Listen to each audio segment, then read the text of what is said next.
welcome back to our channel. I hope everybody is doing great and keeping safe. That is very important. So also don't mind the setup. I just wanted this video to be a very one-on-one video, so you can just go and grab some snacks, because we will be talking about something which is so important, which is super important, yet not everybody is talking about it.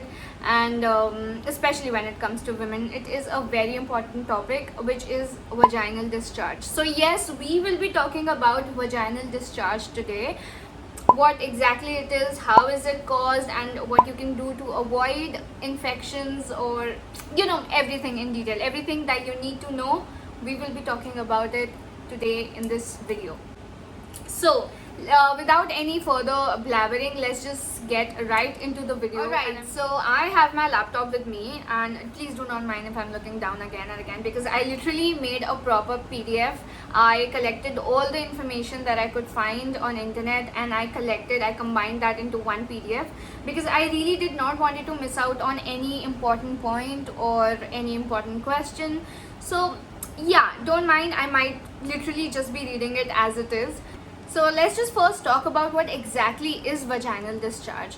I'm guessing most of the women might already be knowing that vagina is that body part which is self-cleaning. Yes, you heard it right. So let me just read that out for a better vision.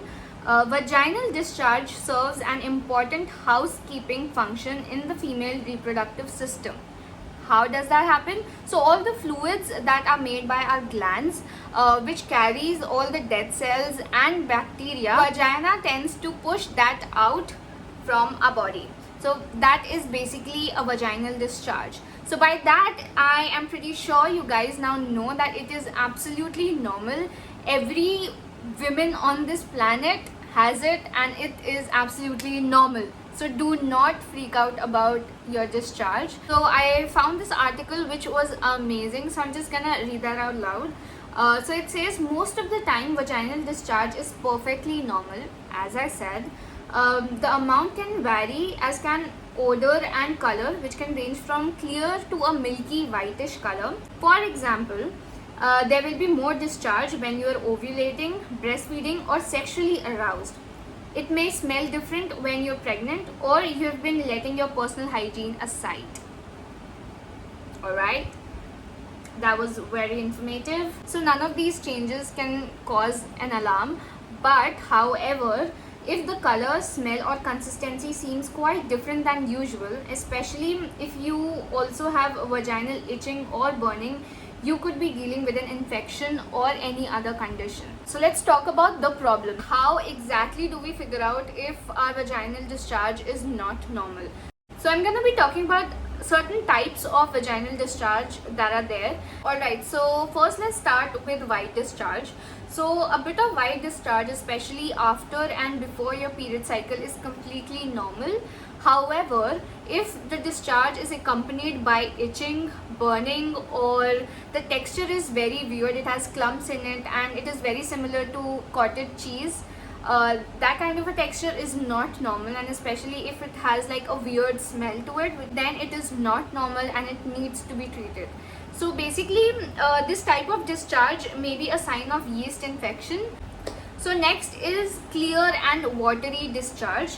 A clear and watery discharge is perfectly normal. It can occur at any time of the month, regardless of your period cycle. It may be especially heavy after exercise. Okay, so if your discharge is clear and watery, you are safe. There's nothing wrong. It is completely normal. So yay! Okay, so the next one is clear or stretchy. So what exactly is this? I am not really sure about the stretchy one. So let's just read that out. When discharge is clear but stretchy or mucus-like rather than watery, it indicates that you are just ovulating. This is a normal type of discharge. Okay, so basically clear, watery, and stretchy kind of discharge are completely normal, as I mentioned earlier, and nothing is going wrong. So yay! So let's talk about brown and bloody. If your discharge is brown and bloody, having brown or bloody discharge is also very normal, and this usually occurs during or right after your menstrual cycle.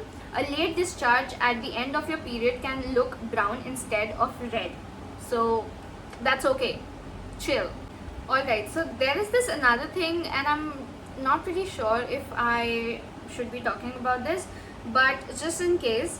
So it says, in rare cases, brown or bloody discharge can be a sign of cervical cancer. This is quite deep, but I don't know, I think you should still be knowing about this. It could be other problems. It could be other problems such as fibroids. I'm not sure if I'm pronouncing it right. I'll just put it somewhere on the screen. Or other abnormal growths.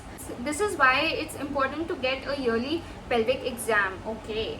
Your gynac will check for cervical abnormalities during these procedures. Okay, so this is something new that we learned.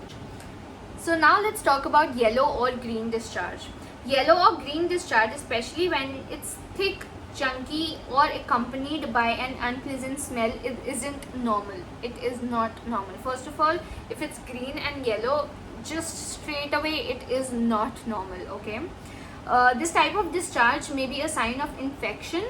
It's commonly spread through sexual intercourse. So if you are very sexually active and if you have multiple sex partners, then that can be a symptom of yellow or green discharge. So now I think we have covered most of the discharge, most of the color discharge, and now you know what color represent what.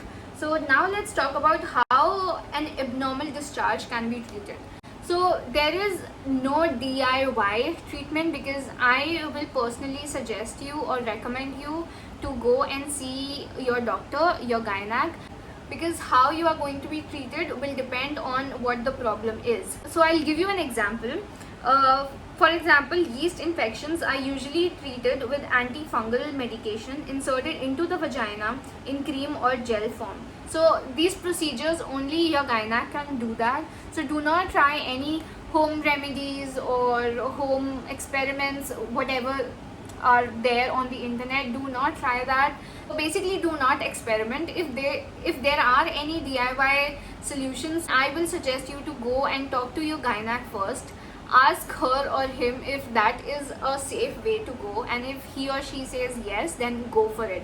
But all I'm saying is, first of all, your first move should be to just get in touch with your gynac. That is the first thing you need to do. So now I will be talking about things and tips you need to make sure to prevent vaginal infections and abnormal discharge.